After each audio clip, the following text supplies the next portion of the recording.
اللہ تعالیٰ جل شانہ قیامت کے دن ہمارے وجود دوبارہ اٹھائے گا اور اپنے حضور بندوں کو کھڑا کرے گا اور ان سے سوال پوچھے گا۔ یہ نہیں ہے کہ جو مرضی کرتے گئے، ایک آدمی نے ظلم کیا، جبر کیا، زیادتیاں کی، لوگوں کا حق لوٹا، لوگوں کا مال غصب کیا، عزتیں پامال کی، اور اتنا مؤثر تھا کہ عدالتیں وہ خرید لیتا تھا، کچہریاں وہ خرید لیتا تھا، پولیس وہ خرید لیتا تھا، کوئی سے پوچھنے والا نہیں تھا، اس کی بات چلتی تھی، اس کا فون چلتا تھا، اس کا رکا چلتا تھا، عیش و عشرت کی زندگی گزاری اور مر گیا، ہزاروں کے حق غصب کر کے، ہزاروں کا مال ہڑپ کر کے، لوگوں کی آبروئیں لوٹ کے مر گیا اور قبر میں چلا گیا، بس قصہ ختم۔ اب نہ وہ اٹھے گا، نہ اس سے حساب لیا جائے گا، تو پھر انصاف کہاں گیا؟ ایک عدالت ایسی ہونی چاہیے کہ جس عدالت میں اس کو بھی پکڑا جائے اور ٹکٹکی پہ باندھا جائے کہ دنیا پر تو کسی نے تجھے پکڑا نہیں، اس عدالت میں تیرے خلاف سلطانی گواہ بھی موجود ہیں اور تجھے گناہوں کا، جرم کا بدلہ بھی دیا جائے گا، اور منصف جو ہے وہ انصاف کرے اور ان مظلوموں کو کھڑا کیا جائے کہ دنیا پر تو تمہاری داد رسی کسی نے کی، اس دربار میں تمہاری پوری پوری داد رسی کی جائے گی۔ عقل مانتی ہے کہ ایک ایسا دربار ہونا چاہیے، ایسا احتسابی عمل ہونا چاہیے، ایک ایسی عدالت لگنی چاہیے کہ جس کا کہیں جسے انصاف نہیں ملا اس کو وہاں جا کے انصاف ملے، اور وہ دن قیامت کا دن ہے۔ اس کا یقین زندگی میں نظم پیدا کر دیتا ہے اور تھر تھر بدن کانپتا ہے کہ آج اگر ہم مؤثر بھی ہو جائیں اور کسی کے سامنے جواب دے نہ ہوں، لیکن ایک عدالت تو ہے جہاں ہم نے جواب دہ ہونا ہے اور اپنے ایک ایک عمل کا حساب دینا ہے۔ تو اللہ ارشاد فرماتا ہے کہ اس عدالت کے سامنے تم نے پیش ہونا ہے، تمہارے جوڑ جوڑ کو اللہ تعالیٰ دوبارہ کھڑا کرے گا اور اس کو دوبارہ تخلیق کرے گا اور پیدا کرے گا، اور تم دوبارہ کھڑے ہو جاؤ گے، اس کے حضور پیش ہوگے۔ بل یرید الانسان لیفجر امامہ، بلکہ آدمی چاہتا ہے کہ اس کی نگاہ کے سامنے بدی کرے۔ استغفر اللہ۔ یہ ایک ظالم کافر تھا، وہ حضور کی خدمت میں آیا، کہنے لگا میں نہیں مانتا قیامت آئے گی۔ حضور نے اس کو دلائل دیے، تو جب دلائل کے سامنے بے بس ہو گیا تو کہنے لگا کہ جس قیامت کی آپ بات کرتے ہیں وہ قیامت آ بھی گئی تو میں نہیں مانوں گا۔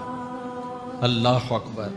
تو وہ انکار کرنے والوں کی انتہا ہوتی ہے، اور ذرا دیکھیے وہ کیا بول رہا ہے، بل یرید الانسان لیفجر امامہ۔ اس کی سرکشی دیکھیے، اس کا تمرد دیکھیے۔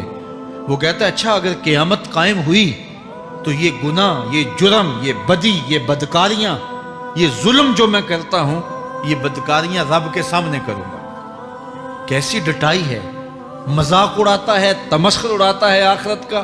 کہتا ہے جو بدیوں کا کاروبار میں نے گرم کیا ہے، جو بدکاریاں میری زندگی کا معمول ہیں، جو دادے عیش دیتا ہوں، جو عزتوں کو پامال کرتا ہوں، جو غریبوں کے پنجے توڑتا ہوں، جو لوگوں کا حق غصب کرتا ہوں، جو برائیاں کرتا ہوں، اگر قیامت قائم بھی ہو گئی تو میں یہ سارے جرم رب کے سامنے کروں گا، پھر وہ مجھے پکڑ کے دکھائے۔ اللہ اکبر۔ یسأل ایان یوم القیامہ۔ پھر پوچھتا ہے اچھا قیامت کب آئے گی؟ یہ تمسخر کے طور پہ پوچھتا ہے، لاؤ نہ قیامت، کب آئے گی قیامت؟ میں جرم رب کے سامنے کرنا چاہتا ہوں۔ اللہ اکبر۔ اب جواب سنیے۔ اب لفظوں کا ترجمہ اس زور سے کیا ہی نہیں جا سکتا جس زور کے لفظ ہیں۔ وہ کہتا ہے قیامت کب آئے گی؟ میں تو یہ جرم رب کے سامنے کرنا چاہتا ہوں، کوئی قیامت نہیں ہے، مذاق اڑاتا ہے۔ قیامت کب آئے گی؟ آواز آئی، فائزہ برق البصر وخسف القمر وجمع الشمس والقمر۔ جب قیامت آئے گی تو آنکھیں چندھیا جائیں گے، چاند بے نور ہو جائے گا، سورج اور چاند اکٹھے ہو جائیں گے۔ یقول الانسان یومئذ این المفر۔ آج جو کہتا ہے کہاں ہے قیامت، اس دن بھاگتا پھرے گا، کوئی پناہ گاہ ہو بتاؤ، کوئی ہے ٹھکانہ چھپنے کا، کوئی پناہ گاہ ہے؟ کلا لا وزر۔ آواز آئے گی کوئی ٹھکانہ نہیں ہے، آج کوئی ٹھکانہ نہیں ہے۔ الی ربک یومئذ المستقر۔ اگر ٹھکانہ ہے تو صرف رب کے پاس ہے، انہیں ٹھکانہ ملے گا جو رب کے بندے ہیں اور اس کی دہلیز پہ آنے والے ہیں۔ ینبأ الانسان یومئذ بما قدم واخر۔ اللہ تعالیٰ اس دن بتا دے گا جو آگے بھیجا اور وہ بھی بتا دے گا جو پیچھے چھوڑا۔ ایک ایک چیز تشت از بام ہو جائے گی. یوم تبلی السرائر فما لہ من قوت ولا ناصر. اللہ فرماتا سارے راز کھل جائیں گے. جو بند کمروں میں جرم کیے داد عیش دیتا رہا وہ بھی کھل جائیں گے، اور پھر کوئی طاقت نہیں ہوگی، کوئی زور نہیں ہوگا، کوئی زر نہیں ہوگا جو اس کو بے نقاب ہونے سے بچا سکے.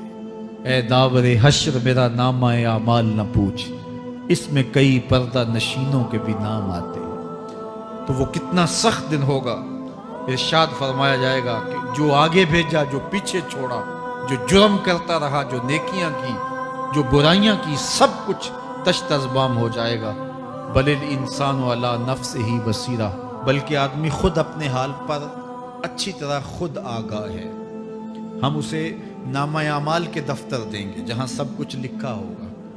قرآن بتاتا جب نامہ اعمال سامنے آئے گا تو وہ بے ساختہ پکار اٹھے گا، ما لہذا الکتاب لا یغادر صغیرۃ ولا کبیرۃ الا احصاها. ہائے اس کتاب کو کیا ہوا، اس نے چھوٹی بڑی کوئی بات نہیں چھوڑی، سب کچھ لکھ دیا. نامہ اعمال سامنے ہوں گے، زمین بولے گی، ہاتھ پاؤں بولیں گے، فرشتے بولیں گے، کرامن کاتبین بتائیں گے یہ کیا کیا جرم کرتا رہا، کیا کیا گناہ کرتا رہا. تو اس دن ہر شے سامنے آ جائے گی. تو یہ تو ثبوت ہوں گے ہی ہوں گے، لیکن اللہ فرماتا ہے ثبوت تو اپنی جگہ، لیکن بل الانسان علی نفسہ بصیرہ. کیا انسان کو خود نہیں پتا کہ وہ کہاں کھڑا ہے؟ اس کو اپنے جرائم کی فہرست خود یاد ہے، اس کے ضمیر پہ خود اس کا بوجھ موجود ہے. اسے یہ نامہ اعمال نہ بتاتے، فرشتے نہ بتاتے، پھر بھی اسے پتا تھا کہ میں کیا ہوں اور کہاں میں نے جرم کیا ہے. وَلَوْ أَلْقَى مَعَاذِيرَهُ. اللہ اکبر. اگر اس کے پاس جتنے بہانے ہوں سب لا ڈالے، جب بھی کوئی اس کا بہانہ نہیں سنا جائے گا. قیامت کا دن ہوگا، دنیا کے اوپر تو بہانوں سے انسان بچ نکلتا ہے. کوئی جھوٹ بول لیا، کوئی جھوٹا گواہ پیش کر دیا، کوئی مکر کر لیا، کوئی رشوت چل گئی، کوئی سفارش کام آ گئی، کوئی بہانہ تراش لیا، بات کو توڑ موڑ کے پیش کر لیا. لیکن قیامت کا جب دن ہوگا تو کوئی نہ جھوٹا گواہ چلے گا، نہ رب کی پولیس رشوت لیتی ہے، نہ وہاں انصاف کے خلاف کوئی کام ہوگا، اور نہ ہی کوئی بہانہ چل سکے گا. اللہ اکبر. دوسری بات مفسرین نے یہ بھی لکھی کہ بعض اوقات یہ ہوتا ہے کہ انسان اپنے گناہ پر، اپنے جرم پر کوئی بہانہ تلاش کر کے لوگوں کو مطمئن کر لیتا ہے. جو اس نے جرم کیا، کسی سے زیادتی کی، کسی کا حق غصب کیا، تو لوگوں نے ملامت کی تو وہ کوئی بہانہ تراشتا ہے اور لوگوں کو مطمئن کر لیتا ہے. بعض کا لاجواب کر دیتا ہے، بعض کا مطمئن بھی کر لیتا ہے. وہ لوگوں کو تو مطمئن کر لیتا ہے لیکن وہ خود مطمئن نہیں ہو سکتا. جس نے جرم کیا ہوتا ہے، جرم اس کو اندر سے ڈستا رہتا ہے، اس کا ضمیر اس کو ٹھوکریں مارتا رہتا ہے، اندر کی بے چینی اسے تنگ کرتی رہتی ہے. اگرچہ وہ دلائل سے، مکر و فریب سے، باتوں کو توڑ موڑ کے عذر کر لیتا ہے، کوئی بہانہ بنا لیتا ہے، لیکن اس کے باوجود اس کے اندر کوئی چین، اندر کوئی اطمینان نہیں ہوتا. اللہ اکبر. تو مجرم بے چین رہتا ہے. آج ہماری بے چینیوں کا ایک سبب ہمارا مالک کی دہلیز سے منہ موڑنا اور بہت سارے دیدہ نادیدہ گناہوں کا ارتکاب کرنا ہے. جب ہم سے سستیاں ہو جاتی ہیں، کوتاہیاں ہو جاتی ہیں، تو وہ گناہ ہمارا پیچھا نہیں چھوڑتے اور ہمیں بے چین اور مضطرب رکھتے ہیں. تو بعض اوقات جو ہے وہ ہم کہتے ہیں کہ پتہ نہیں بے چینی کیا ہے. بے چینی گناہوں کی ہے. گناہ طبیعت میں بے چینی پیدا کر دیتا ہے، سکون نہیں آنے دیتا. اطمینان کی دولت چھن جاتی ہے جب کوئی شخص گناہ کرتا ہے. اور یہ لازمی نہیں ہے کہ وہ کسی کا حق غصب کرے، اس نے کسی کی عزت ہی پامال کی ہو، اس نے کسی کی آبرو پہ حملہ کیا ہو. اگر نماز چھوڑی ہے تو بے چینی یہ بھی کم نہیں ہے، یہ رب کی نافرمانی ہے. اگر اس کی نظر بھٹکی ہے تو یہ بھی کم بے چینی نہیں دیتی. اگر اس کا خیال بہکا ہے، اس نے زبان سے کسی کو دکھ دیا ہے، اس نے کسی کے لیے سب و شتم کا انداز اختیار کیا ہے، گالی گلوچ کا رنگ اختیار کیا ہے، تو پھر کیا ہوا کہ یہ بے چینی اندر کو توڑتی رہتی ہے. انسان چلتا پھرتا ہے لیکن اسے طمانیت نہیں ملتی، اسے سکون نہیں ملتا. سکون کب ملے گا؟ سکون تب ملتا ہے جب کسی سے زیادتی کی ہو تو اس سے جا کے معافی مانگ لی جائے، اور اس لجاجت کے ساتھ معافی مانگی جائے کہ وہ مجبور ہو جائے معاف کرنے پہ، تو پھر اندر طمانیت اتر جاتی ہے. اگر رب کی نافرمانیاں کی ہیں تو لیلۃ القدر کے دامن میں اس سے معافی مانگ لو، اتنی لجاجت سے معافی مانگو، اس قدر رو کے معافی مانگو، ترلے منت پہ اتر آؤ، ہاتھ جوڑو، آنسو بہاؤ، چیخو، چلاؤ، رو، اس کی دہلیز سے لپٹ جاؤ، اس سے اپنے گناہوں کی معذرت کرو. جب مالک نے معاف کر دیا اندر کی ساری بے چینیاں مٹ جائیں گی، دل کو قرار مل جائے گا، دل کو تسکین نصیب ہوگی. تسکین اس کی دہلیز سے تمہیں ملے گی، یہ اندر سے پھوٹتی ہے، باہر سے نہیں آتی ہے. تسکین کے قافلے اندر ہی اترتے ہیں، اندر سے اس کے سوتے پھوٹتے ہیں، اس کے چشمے پھوٹتے ہیں. ہم باہر سے ڈھونڈتے ہیں، باہر سے تسکین نہیں ملتی، یہ اندر سے آئے گی. اس لیے اس دل کے اوپر لگے ہوئے میل کچیل کو، غلاظت کو دور کر لو اور کھرچ دو دل کے اوپر پڑے ہوئے جتنے بھی زنگ ہیں. تو پھر نتیجہ کیا ہوگا؟ دل ستھرا ہوگا، مصفہ ہوگا، مزکا ہوگا، تو پھر دل پر نور ہوگا. تو پھر آپ کو زندگی گزارنے کا لطف اور سرور اور مزہ آنے لگ جائے گا. تو انسان جب دلیلیں تراشتا ہے، اس سے ایک بعض اوقات اپنے آپ کو بھی مطمئن کرنے کی کوشش کرتا ہے، اوروں کو بھی مطمئن کر لیتا ہے، لیکن حقیقت میں اطمینان نہیں ہوتا، وہ بے چینی ہوتی ہے. تو اللہ تعالیٰ جل شانہ اس کہانی کو بیان کرتے ہوئے ایک اور مضمون کو بیان کیا، اور یہ بالکل درمیان میں جملہ معترضہ کے طور پہ جو ہے وہ نظر آ رہا ہے کہ بات تو چل رہی ہے، تو اچانک اللہ اپنے محبوب سے مخاطبہ فرماتا ہے اور کیا ارشاد کرتا ہے؟ لا تحرک بہ لسانک لتعجل بہ. تو یہ اچانک بات کیوں آ گئی؟ اصل بات یہ تھی کہ جب وحی نازل ہوتی تو آقا کریم علیہ السلام ہمہ تن گوش ہو کے اس وحی کو سنتے، پھر اس کو محفوظ کرنے کی فکر ہوتی کہ جو میں نے سنا ہے وہ اچھی طرح مجھے یاد ہو جائے. اور پھر آقا کریم علیہ السلام کی تیسری فکر یہ ہوتی کہ اس کے جو معارف ہیں، اسرار ہیں، اور اس کے جو ثمرات ہیں، اس کی جو تفصیلات اور نکلنے والے اس کے نتائج ہیں، وہ بھی اچھی طرح جو ہے وہ میں سمجھ پاؤں. تو یہ تین مشقتیں بیک وقت حضور گوارا کر رہے ہوتے. اب قیامت کا ہولناک منظر جو پیش کیا گیا، اور پھر انسان جب اپنے رب کی نافرمانی کرتا ہے تو جو اس کا حال ہوتا ہے، تو یہ سارے مضامین کو اللہ کے محبوب سن رہے تھے. حضور کے قلب اطہر پر گرانی آئی، اور میرے رب کو کیسے گوارا تھا. جو حضور سن رہے تھے جلدی جلدی اس کو زبان پہ لانا چاہ رہے تھے تاکہ وہ اچھی طرح ازبر ہو جائے، لیکن اللہ نے محبوب کی اس مشقت کو دیکھا تو فرمایا لا تحرک بہ لسانک لتعجل بہ. محبوب آپ اپنی زبان کو جنبش نہ دیں، آپ جلدی کرتے ہیں تاکہ وہ جو میں نے سنا ہے وہ میری زبان پہ آ جائے. ان علینا جمعہ و قرآن، یہ ہمارے اوپر ہے، ہم آپ کے دل میں جمع بھی کریں گے. جو آپ کو سکھایا ہے وہ آپ کو یاد بھی رہے گا، وہ آپ بھول نہیں سکیں گے. فَإِذَا قَرَأْنَاهُ فَاتَّبِعْ قُرْآنَهُ، اور جب ہم پڑھ لیں تو پھر اس کے بعد آپ اس کو دہرائیں پڑھیں. ثُمَّ إِنَّ عَلَيْنَا بَيَانًا، پھر اس کی تفصیل بھی ہمارے ذمہ ہے، اس کا بیان بھی ہمارے ذمہ ہے. اس سے وہ لوگ جو حجیت حدیث کا انکار کرتے ہیں اور پھر وہ کہتے ہیں کہ نہیں بس قرآن مجید کی آیات ہی ہیں، اس کے علاوہ اور کچھ نہیں ہے، وہ من اللہ نہیں ہے، تو یہاں غور کرنا ہے. ثم ان علینا بیانہ فرمایا گیا، پھر ہمارے اوپر ہے اس کا بیان جو آپ کو ہم القا کریں. اور آقا کریم نے فرمایا، سنن نسائی کی روایت ہے، انما اوتیت القرآن ومثلہ معہ، مجھے قرآن دیا گیا اور قرآن جتنے اور علوم بھی میرے سینے میں رکھے گئے.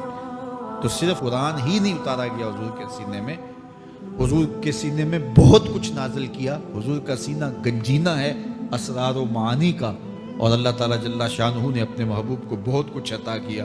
یہ بیان کرنے کے بعد فرمایا کلا بل تحبون العاجلہ وتذرون الآخرہ. اللہ اکبر. کوئی نہیں بلکہ یہ جو تم لوگ ہو اے کافرو، تم اس چیز کو پسند کرتے ہو جو بالکل نقد ہے، جو جلد ملنے والی ہے۔ دنیا کا سودا نقد ہے، دنیا کے نفع نقد ہیں، دنیا کی لذات نقد ہیں۔ شیطان کہتا ہے اب چوری کرو اب مال آئے گا، اب زنا کرو اب لذت ملے گی، اب ڈاکہ کرو اب امیر ہو جاؤ۔ تو دنیا کے سودے نقد ہیں اور آخرت کے وعدے ادھار ہیں۔